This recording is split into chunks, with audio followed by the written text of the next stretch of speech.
बिस्मिल्लाहिर्रहमानिर्रहीम। अस्सलाम वालेकुम जेंटलमैन, कैसे हैं आप लोग? खैरियत से हैं?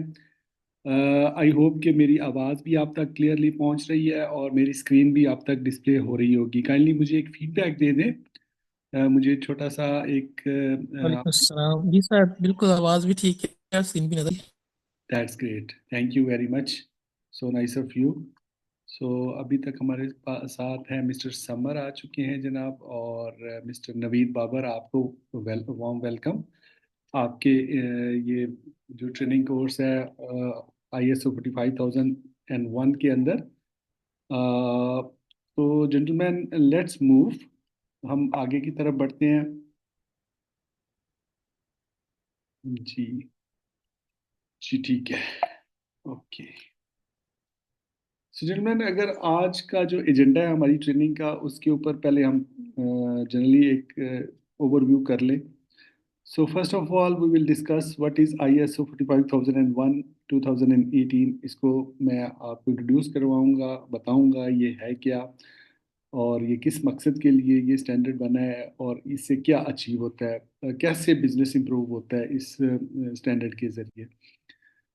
उसके बाद फिर हम थोड़ा सा अगर कंपैरिजन करें, मतलब इसका जो प्रीवियस वर्जन था, वर्जन से मुराद ये है कि वो ISO का स्टैंडर्ड तो नहीं था, वो ब्रिटिश स्टैंडर्ड था जिसको 18001 कहते थे, जो कि ऑर्गेनाइजेशंस इंप्लीमेंट करती थी और उसका ऑडिट भी होता था, लेकिन उसकी सर्टिफिकेशन ISO की तरफ से नहीं होती थी, वो ब्रिटिश स्टैंडर्ड इंस्टीट्यूट की तरफ से उसकी सर्टिफिकेशन होती थी। तो उसको रिप्लेस किया गया 2018 में, और 18 में फिर ISO ने अपना हेल्थ एंड सेफ्टी मैनेजमेंट के ऊपर स्टैंडर्ड जो है वो इशू किया, जिसको उन्होंने कोड दिया 45001, और 2018 इसका ईयर ऑफ पब्लिकेशन है, यानी 2018 में इसको पब्लिश किया गया। उसके बाद कंपनीज को अलाउ किया गया कि आप इस स्टैंडर्ड की जो रिक्वायरमेंट है उसके मुताबिक इम्प्लीमेंट करें अपनी ऑर्गेनाइजेशन के अंदर, और एक effective health and safety management system जो है वो इस्टेब्लिश करें। ठीक है, और उसको मेंटेन भी करें, ना सिर्फ इस्टेब्लिश करें बल्कि उसको इम्प्लीमेंट भी करें और उसको मेंटेन भी करें।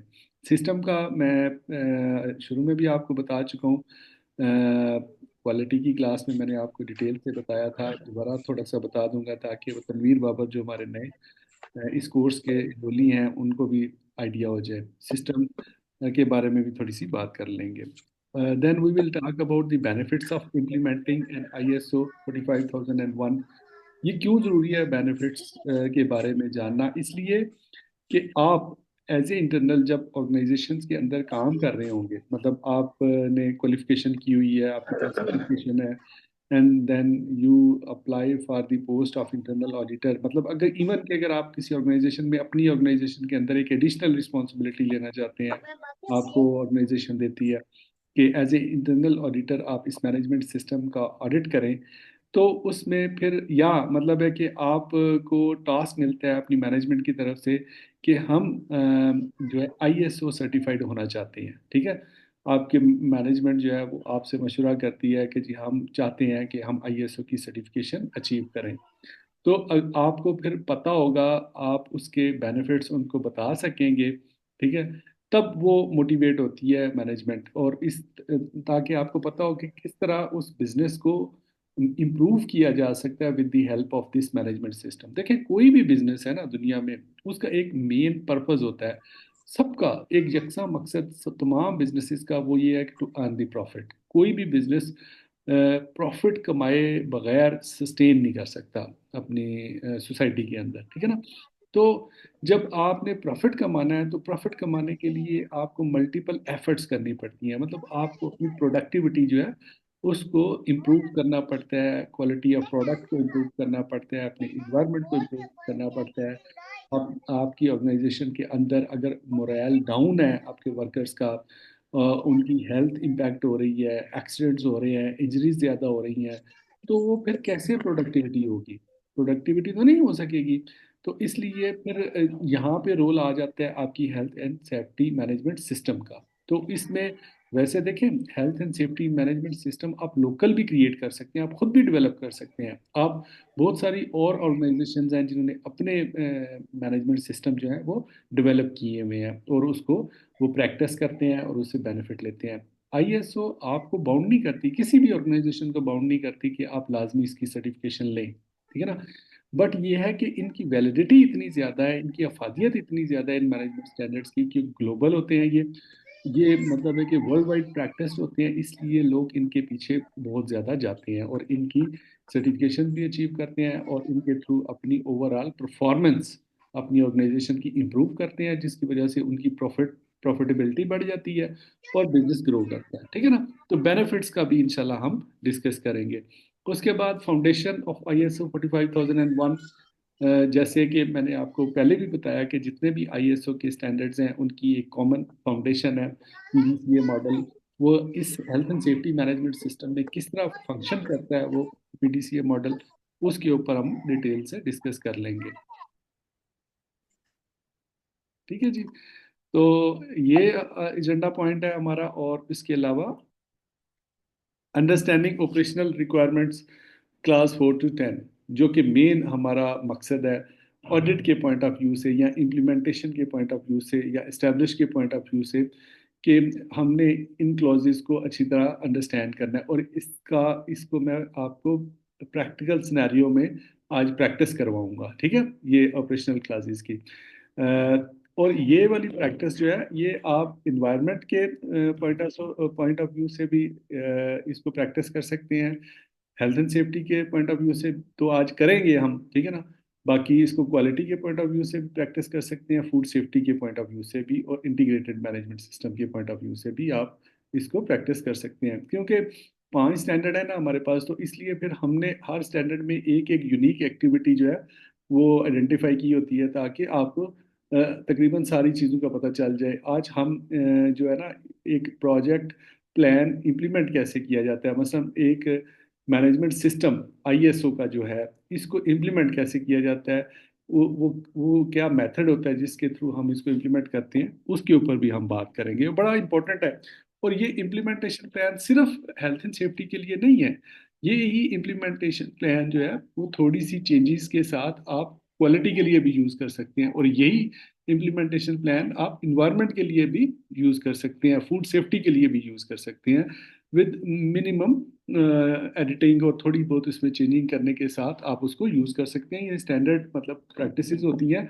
आप इनको अगर एक स्टैंडर्ड की भी ये प्रैक्टिस को आपको अंडरस्टैंडिंग हो जाए, तो आप बाकी के लिए भी आप बिल्कुल रेडी हो जाते हैं, ठीक है ना।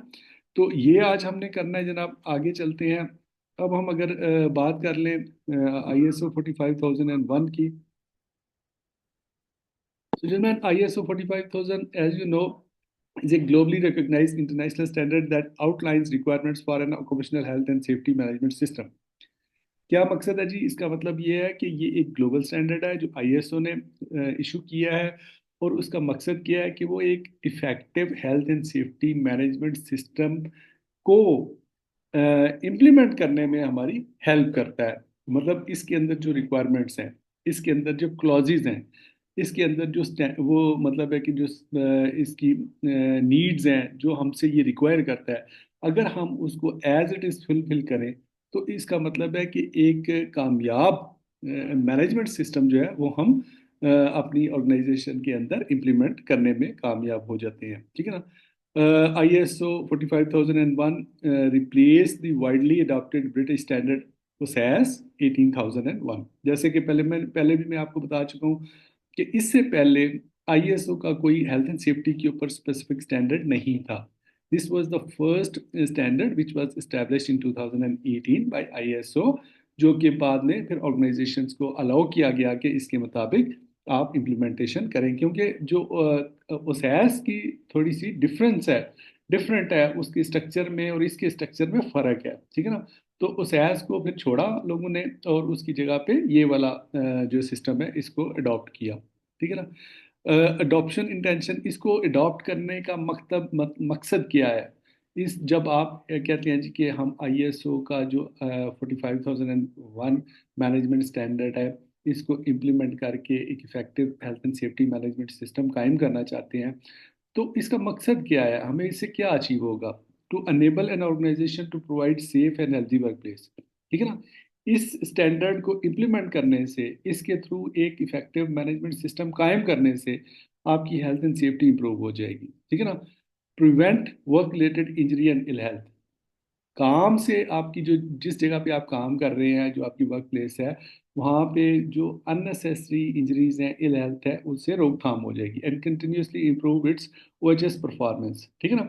यानी आपकी जो हेल्थ एंड सेफ्टी की परफॉर्मेंस है उसमें कंटिन्यूसली इंप्रूवमेंट आती रहेगी, ठीक है। जो कि हर आईएसओ मैनेजमेंट जो स्टैंडर्ड है उसका फाउंडेशन मॉडल, या उसकी जो फाउंडेशन है पीडीसीए मॉडल, वो बेसिकली है ही कंटिन्यूस इम्प्रूवमेंट का मॉडल, ठीक है ना। उसमें ये इंश्योर किया गया है कि वो व्हील घूमता रहेगा, चलता रहेगा, और आपकी प्रोग्रेस इंप्रूव करते रहेगी। और ना सिर्फ आपकी परफॉर्मेंस इंप्रूव होगी, बल्कि आपकी जितनी भी लीगल रिक्वायरमेंट्स हैं हेल्थ एंड सेफ्टी के हवाले से, वो भी फुलफिल होंगी। क्योंकि अगर आप इस स्टैंडर्ड की तमाम रिक्वायरमेंट पूरी करेंगे, इसके अंदर जो बातें लिखी हुई हैं उसके मुताबिक अगर आप काम करेंगे, तो इसका मतलब है कि आपको अपनी लीगल जो रिक्वायरमेंट्स हैं हेल्थ एंड सेफ्टी से रिलेटेड, उनको आइडेंटिफाई भी करना पड़ेगा। यानी आज हम देखेंगे कि ये कैसे हम आइडेंटिफाई करते हैं, उसके लिए क्या हम करते हैं, ठीक है ना, प्रैक्टिकली आज हम देखेंगे। और यही प्रैक्टिस आप इन्वायरमेंट के उसमें भी कर सकते हैं, ठीक है, ताकि आपको अंडरस्टैंडिंग बन जाए। प्रैक्टिकली अगर आपको टास्क मिल जाए कि जी आपने मैनेजमेंट सिस्टम जो है ये इम्प्लीमेंट करना है, तो उसका क्या तरीकाकार आप अपनाएंगे, ठीक है। आगे चलते हैं जी। आगे आप purpose and aim of an OHS management system. तो अडॉप्ट क्यों किया जाता है कि हेल्थ एंड सेफ्टी परफॉर्मेंस को इंप्रूव करना चाहते हैं, आप बेहतर करना चाहते हैं। एम क्या है? The purpose of an OHS management system is to provide a framework for managing OHS risk and opportunities, ठीक है ना। यानी ये जो मैनेजमेंट सिस्टम है हेल्थ एंड सेफ्टी का, ये आपको, यानी ये जो स्टैंडर्ड है, ये आपको एक फ्रेमवर्क प्रोवाइड करता है, एक स्ट्रक्चर प्रोवाइड करता है। Noise from my end, sorry for that. जी, नॉइज आपका अभी तक तो हमारी तरफ नहीं आ रहा, तो बाकी आपका माइक तो ऑफ है, ठीक है, तो no problem. The purpose of OHS management system is to provide a framework for managing OHS risk and opportunity, ठीक है ना। मतलब इस मैनेजमेंट सिस्टम का पर्पस क्या है कि आप जो अपने रिस्क हैं हेल्थ एंड सेफ्टी से रिलेटेड, उनकी आइडेंटिफिकेशन करें, या कोई उसमें अपॉर्चुनिटी बनती है जिससे आप अपने प्रोसेस को, किसी ऑपरेशन को बेहतर कर सकते हैं, ठीक है। जैसे पहले भी मिसालें दी गई हैं कि अगर कहाँ कहीं पे आपकी पुरानी मशीनरी है, तो आप उससे नॉइज जनरेट हो रहा है, या कोई कोई और हेल्थ का रिस्क या सेफ्टी का रिस्क जनरेट हो रहा है, तो ये आपके लिए अपॉर्चुनिटी भी बन गई है कि आप उसको रिप्लेस करके उसकी जगह पे नई जो है वो मशीनरी ले आए। तो ये अपॉर्चुनिटी भी बन गई ना, रिस्क भी आइडेंटिफाई हो जाएंगे, और अपॉर्चुनिटी भी आपको मिल जाएगी कि आपका वो पुराना जो मटेरियल है वो चेंज हो जाएगा, नई मशीनरी आ जाएगी, ठीक है। The aim and intended outcome of the OHS management systems are to prevent work-related injury and ill health to workers and to provide safe and healthy workplace, ठीक है जी। तो इसका जो एम अगर हम बात कर लें, तो एम यही है कि हमने उनको रोकना है, ठीक है ना। यानी ये पर्पस कहता है जी कि ये हमें एक स्ट्रक्चर प्रोवाइड करता है, ये मैनेजमेंट सिस्टम, जिसमें जितनी भी हमारी साइट के ऊपर हेल्थ एंड सेफ्टी की एक्टिविटीज हो रही हैं। अब देखिए, मैं आपको यहाँ पे थोड़ा सा फिर एक दफ़ा ब्रीफ कर देता हूँ कि ये मैनेजमेंट सिस्टम क्यों ज़रूरी होता है और ये होता क्या है, ठीक है ना। अब देखिए, आप अगर एक कंपनी में काम कर रहे हैं, अब आप अगर कभी गौर करें, तो एक कंपनी के अंदर जितने भी ऑपरेशंस हो रहे हैं या एक्टिविटीज़ हो रही हैं, वो मल्टीपल है। कहीं पे कोई काम हो रहा है, कहीं पे कोई काम हो रहा है, कहीं पे कोई काम हो रहा है। अगर उन जो एक्टिविटीज का आपस में बैलेंस आउट हो जाए, कोऑर्डिनेशन ना हो उनका, ठीक है ना, तो क्या होगा? डिस्ट्रप्शन हो जाएगी ना वहाँ पे। मतलब है कि मिसाल के तौर पे, अगर बहुत सारी गाड़ियाँ एक रोड के ऊपर चल रही हैं, एक तरतीब से चल रही हैं, अपनी अपनी लेन में चल रही हैं, हजारों गाड़ियाँ चल रही हैं, तो वो स्मूथली वहां से चल के अपनी मंजिल तक पहुंच जाएंगी। लेकिन अगर कहीं पे कोई गाड़ी उल्टी हो जाए, मतलब दूसरी साइड से, रॉन्ग साइड से उसमें एंटर हो जाए, तो क्या होगा? वो पूरा सिस्टम ब्रेक करेगा ना। तो इसी तरह सिस्टम एक मुख्तलिफ एक्टिविटीज के कोऑर्डिनेशन का नाम होता है, ठीक है ना। जैसे इंसान का जिस्म है, अब इंसान की बॉडी भी एक सिस्टम है, ठीक है ना।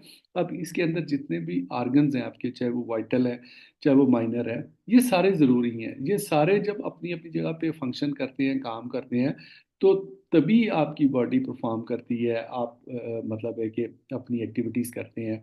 अगर कहीं पे थोड़ी बहुत भी प्रॉब्लम हो, आपके हार्ट को खुदा ना खास्ता मसला हो जाए, आपकी किडनी को प्रॉब्लम हो जाए, आपकी किसी और जो वाइटल ऑर्गन है उसको प्रॉब्लम हो जाए, वो आपका आपके सिस्टम का एक वाइटल पार्ट है, कंपोनेंट है। अगर उसमें प्रॉब्लम हो जाए तो पूरा सिस्टम उसको सफ़र करता है, ठीक है ना। तो इसी तरह सिस्टम जो होता है वो set of inter related activities का नाम होता है। अगर आप उन एक्टिविटीज़ के अंदर एक कोऑर्डिनेशन और रब्त पैदा कर लेते हैं और उसको एक ऑर्गेनाइज तरीके से मैनेज कर लेते हैं, तो फिर उसको हम मैनेजमेंट सिस्टम कहते हैं, ठीक है ना।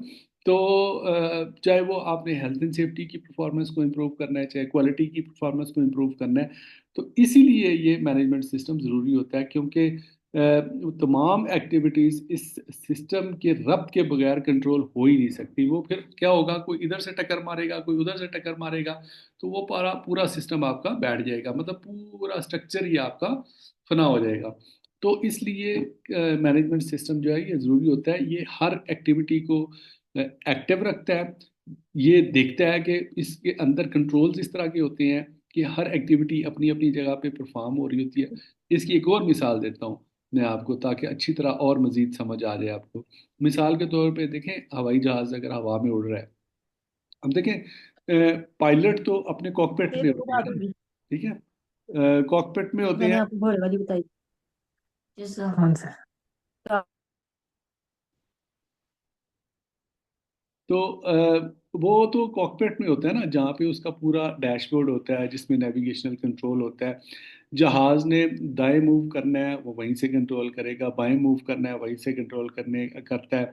मतलब वो अपने पूरा जो सिस्टम है उसका उस नेविगेशन कंट्रोल के अंदर होता है, ठीक है। ऐसा तो नहीं होता ना कि वो उस सिस्टम के, मतलब उसने ब्रेक लगानी है तो वो दौड़ के ब्रेक पे के पास जाए और वहां पे जाके ब्रेक अप्लाई करे, नहीं, वो अपने उस मेन कंट्रोल से ही नेविगेशन जो डैशबोर्ड है वहीं से उसको कंट्रोल करेगा। यही सिस्टम का हाल है कि जब आप एक सिस्टम बना लेते हैं, एक एक कंट्रोल बना लेते हैं, तो फिर तमाम एक्टिविटीज आपकी एक रब्त में आ जाती हैं, एक सीक्वेंस में आ जाती हैं, जिसकी वजह से आप तमाम एक्टिविटीज को एक जगह पे बैठ के कंट्रोल कर सकते हैं। तो इसीलिए जो मैनेजमेंट होती है वो इतनी बड़ी बड़ी ऑर्गेनाइजेशंस को कैसे कंट्रोल कर लेती है, वो कोई जादू नहीं होता उनके पास, ना वो कोई अलग से इंसान होते हैं, हमारे जैसे ही होते हैं। सिर्फ ये है कि उन्होंने इस मैनेजमेंट सिस्टम्स को अंडरस्टैंड किया होता है, इस पे वो क्वालिफाइड होते हैं, स्किल्ड होते हैं, और इसको एक्सरसाइज करके वो पूरा कंट्रोल हासिल कर लेते हैं हर चीज़ का, ठीक है ना।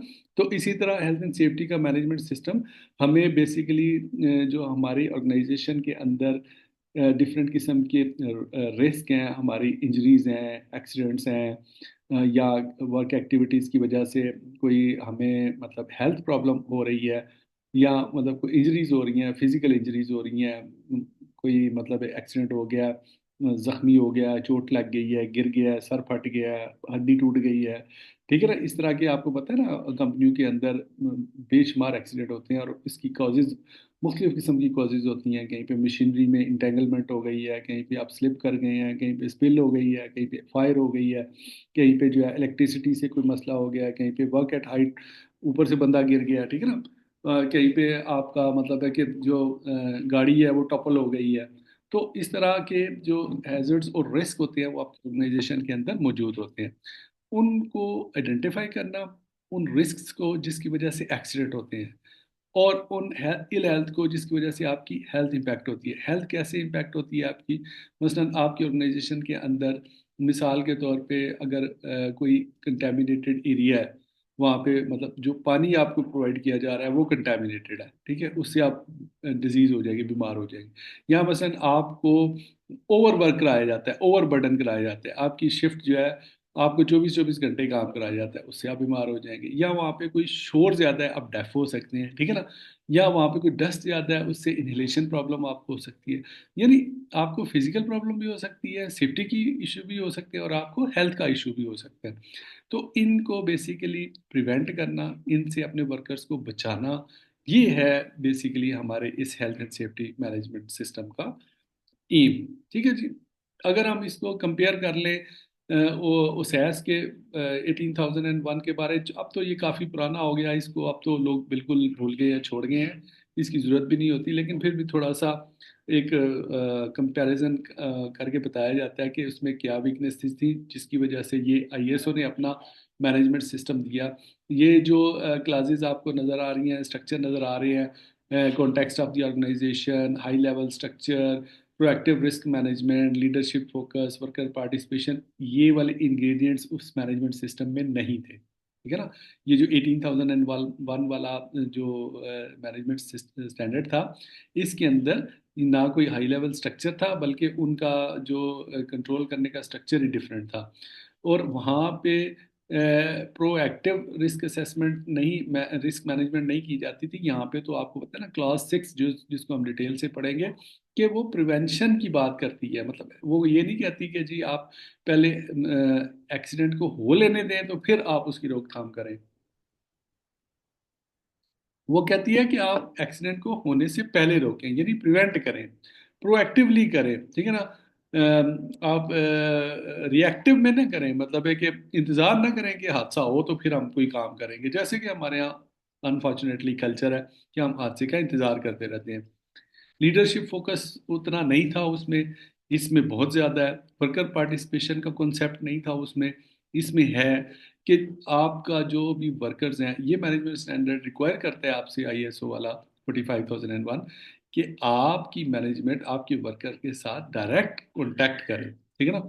उनके साथ मीटिंग्स करे, उनके साथ बातचीत करे, उनके साथ कोई भी मतलब तरीका इख्तियार करे। वो ये स्टैंडर्ड आपको ये नहीं कहता कि आप इस तरीके से वर्कर के साथ कंसल्ट करें, वो कहता है लेकिन आपने करना जरूरी है। ठीक है ना। तो ये वो चीजें हैं जो कि आपके पिछले स्टैंडर्ड में नहीं थी।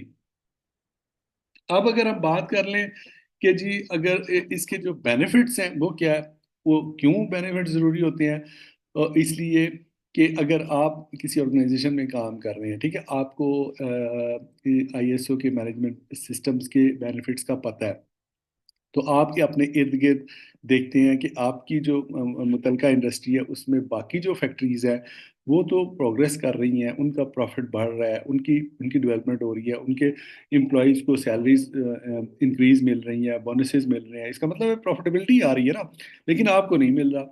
तो क्या वजह, आप फिर एनालिसिस करते हैं, आप देखते हैं यार उनका तो कोई मैनेजमेंट सिस्टम बड़ा, आप देखें ना ये जो गूगल कंपनी है, एप्पल कंपनी है, ये जो बाकी बड़े बड़ी ऑर्गेनाइजेशंस हैं मल्टीनेशनल, ये क्यों इतनी बड़ी कंपनियां बन गई हैं, सिर्फ और सिर्फ मैनेजमेंट सिस्टम की वजह से। ठीक है ना। और ये अरबों रुपया खर्च करते हैं, लेकिन फिर भी इनका बिजनेस कम नहीं होता, बल्कि और बढ़ता है। ये खरबों कमाते हैं तो तब अरबों खर्च करते हैं ना, इसलिए कि वो अपना जो है ना फोकस ठीक रखते हैं, वो अपने मैनेजमेंट सिस्टम को अप्लाई करते हैं, इन ग्लोबल प्रैक्टिसेस के ऊपर अमल करते हैं। वो ये नहीं सोचते कि यार हमारे यहाँ तो ये सोच होती है ना कि यार ये मैनेजमेंट सिस्टम जो है हम क्यों लेके आए, ये क्या तो क्या है, इसकी क्या रीज़न है, क्या वजह है, क्यों हम पैसे ज़ाया करें इसके ऊपर, पहले इसको इम्प्लीमेंट करें, इसके लिए एक स्पेशल इंटरनल ऑडिटर हायर करें या इम्प्लीमेंटेशन वाला बंदा लेके आए, उसको कहें यार इसको इम्प्लीमेंट करो, उसके बाद फिर इसको ऑडिट करवाएं, उसके लिए अलग फीस पे करें, फिर उसकी सर्टिफिकेशन रीसर्टिफिकेशन के लिए हर 3 साल बाद अलग से ऑडिट करवाने के लिए फ़ी पे करें। तो क्यों करें, हम क्यों खर्चा करें, ये लोगों के जहनों में होता है।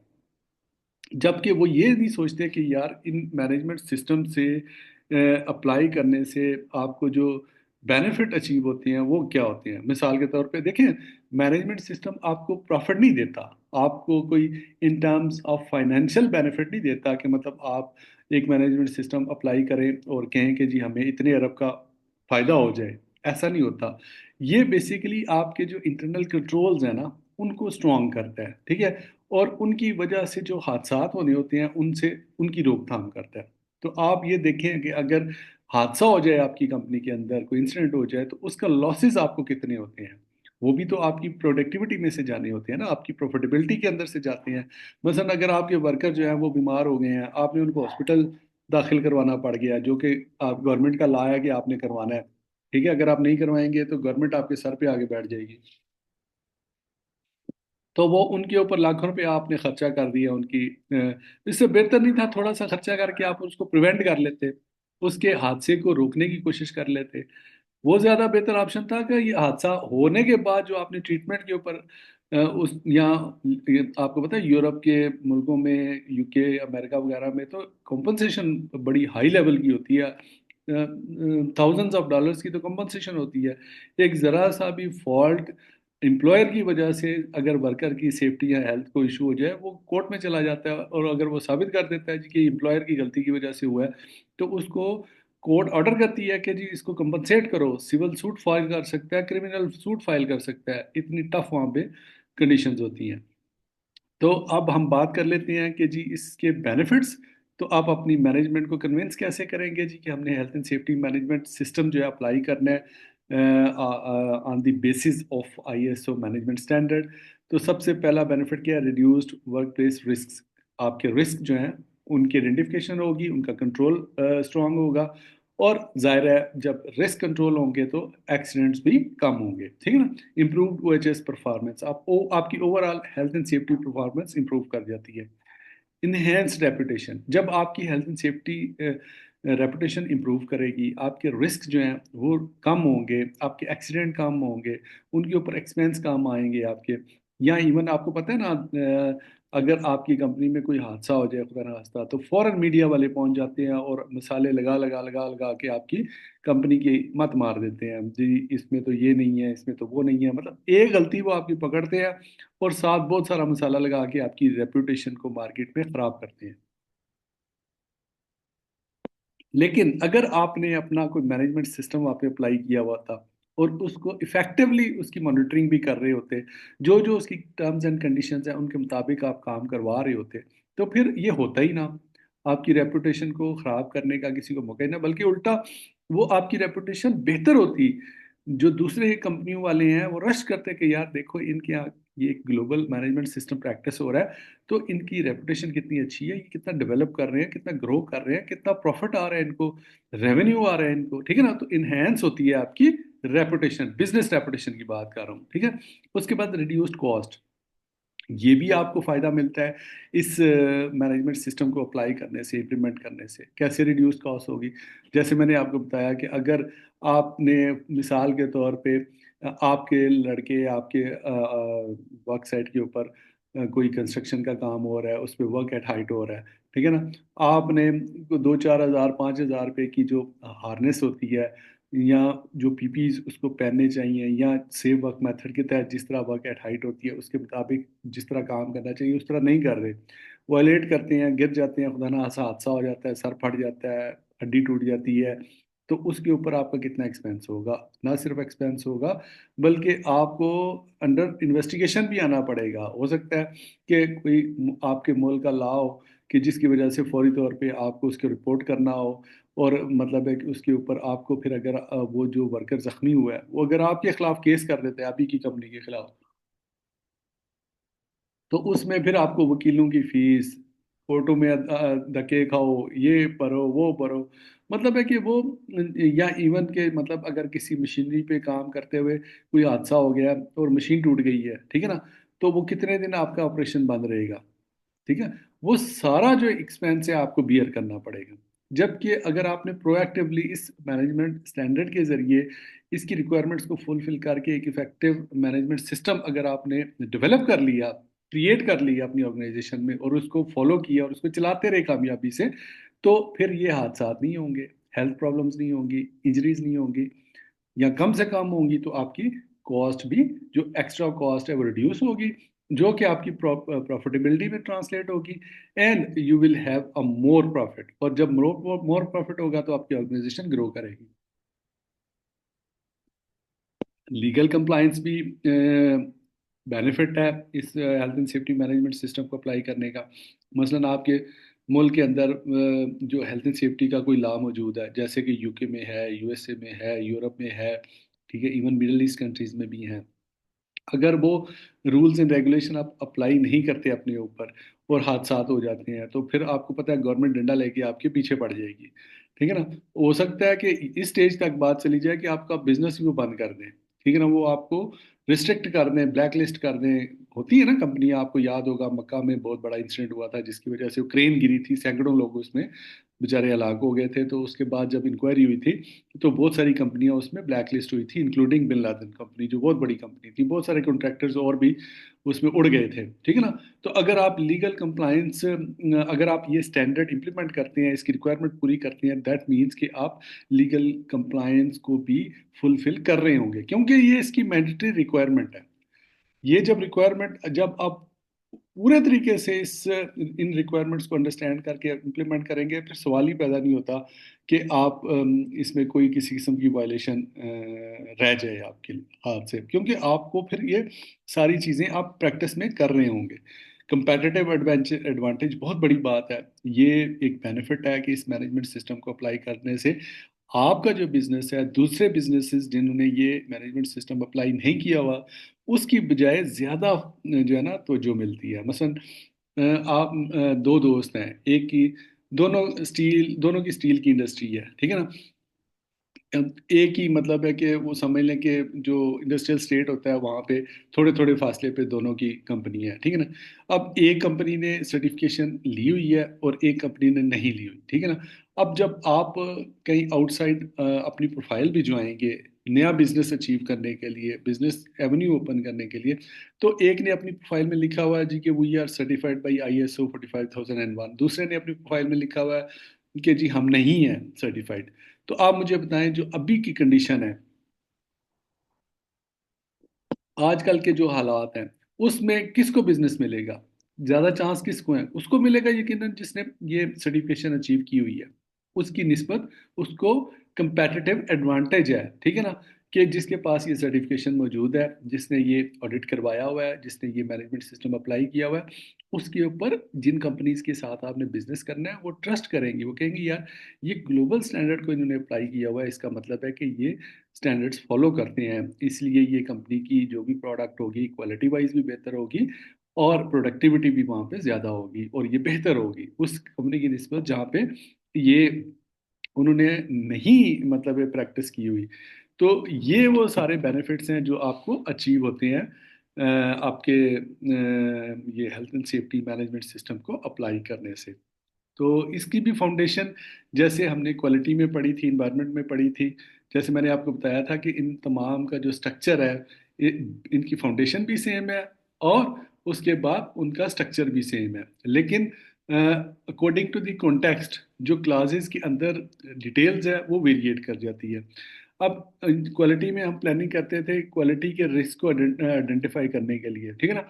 इन्वायरमेंट में हम प्लानिंग करते थे जो हमारे इन्वायरमेंटल एस्पेक्ट्स हैं, जैसे मतलब प्लानिंग फेज में हम किस चीज़ को कंसिडर करते हैं, हम क्लास 4 से जो फीडबैक हमें मिलता है क्लास 4.1 से, यानी अपने इंटरनल और एक्सटर्नल इश्यूज, ठीक है ना, उससे जो हमें फीडबैक आता है या हमारे जो इंटरेस्टेड पार्टीज होती हैं उनका जब उनकी नीड्स और एक्सपेक्टेशन को जब हम एनालाइज करते हैं, उसका उसका फीडबैक हम लेते हैं, तो हमें पता चलता है कि हमारे जो कंपनी के अंदर इवन आपके जो एम्प्लॉयज़ होते हैं, वर्कर्स होते हैं, वो भी तो आपकी इंटरेस्टेड पार्टीज़ हैं ना, उनसे भी आपको फीडबैक मिलता है।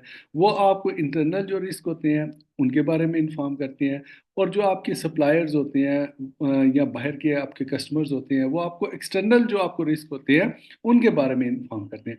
जबकि जो आपकी क्लास 8 है ना, 8 में आपको एक्सटर्नल आइडेंटिफिकेशन नहीं होगी।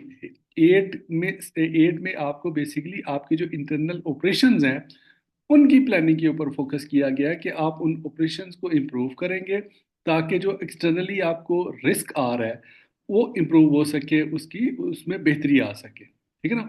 जबकि क्लास 8 के अंदर एक्सटर्नल मतलब है कि फैक्टर्स को एनालाइज हम नहीं करते, हम सिर्फ अपने जो प्रोसेसेस हैं उनको एनालाइज करते हैं, या मतलब हम क्लास 8 के अंदर लोगों के बिहेवियर को एनालाइज नहीं करते।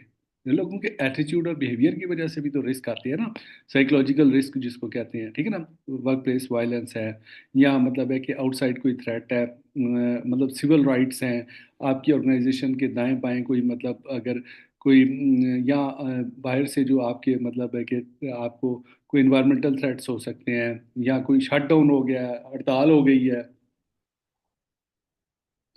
या आपकी इंडस्ट्री में जो मतलब आप आपका जो सेक्टर है उसमें कोई डाउनफॉल आया हुआ है, ठीक है ना, इसका तो आपके इंटरनल जो ऑपरेशंस हैं उनके साथ कनेक्शन नहीं है, ये आउटसाइड थ्रेट्स हैं। तो जो क्लास 6 है बेसिकली वो आपको इंटरनल और एक्सटर्नल तमाम किस्म के जो थ्रेट्स होते हैं उनकी आइडेंटिफिकेशन करके और उनकी उनको इम्प्रूव करने की प्लानिंग करना बताती है।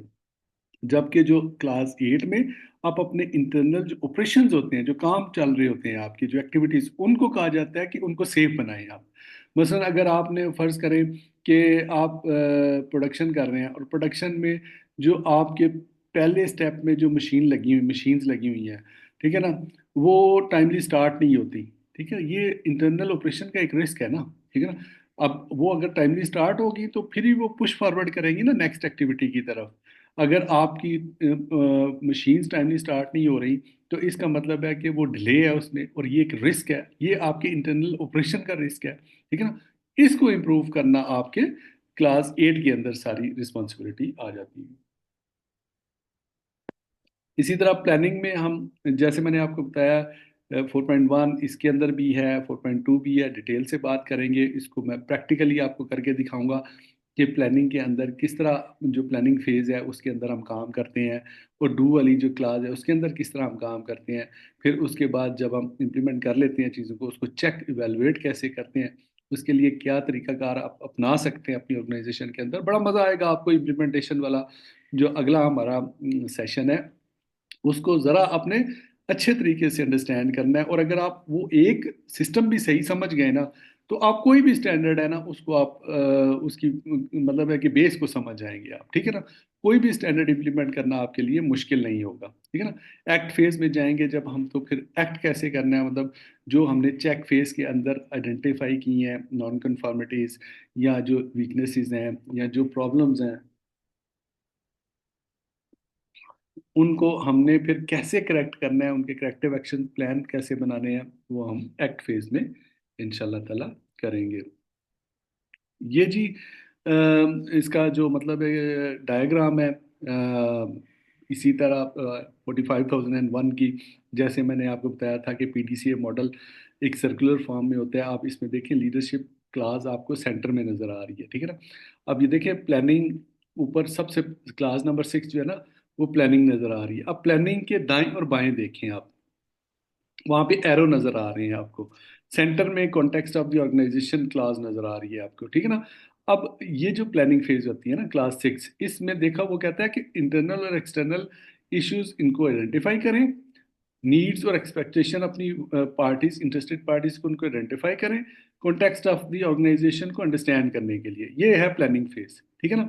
अब जब प्लानिंग में आपने ये मतलब है आपने मेजर इश्यूज आइडेंटिफाई कर लिए, तो फिर आपने मतलब है कि उसको डू फेज में किया, मतलब उसमें जब आपने ऑपरेशन में गए आप, तो जो आपके इंटरनल फैक्टर्स हैं, इंटरनली आपके जो ऑपरेशन चल रहे हैं, ठीक है ना, अब उनको भी वहाँ पे आइडेंटिफाई करेंगे, उनकी भी आप रिस्क असेसमेंट्स करेंगे, ठीक है। तो रिस्क असेसमेंट आपके किसी ऑपरेशन के अंदर अगर कोई प्रॉब्लम हो रही है, तो देखिए ना, अगर आपके किसी ऑपरेशन में कहीं फॉल्ट है किसी एक्टिविटी में, तो आप उसको अगर आइडेंटिफाई कर लेंगे उस ऑपरेशन के अंदर, तो आप एक ना ना ना सिर्फ तो वो उसको आप इम्प्रूव कर लेंगे नेक्स्ट टाइम के लिए, बल्कि आप अपने उस प्रोसेस को भी बेहतर कर लेंगे, ठीक है, अपने प्रोसीजर को भी इम्प्रूव कर लेंगे। ये है बेसिकली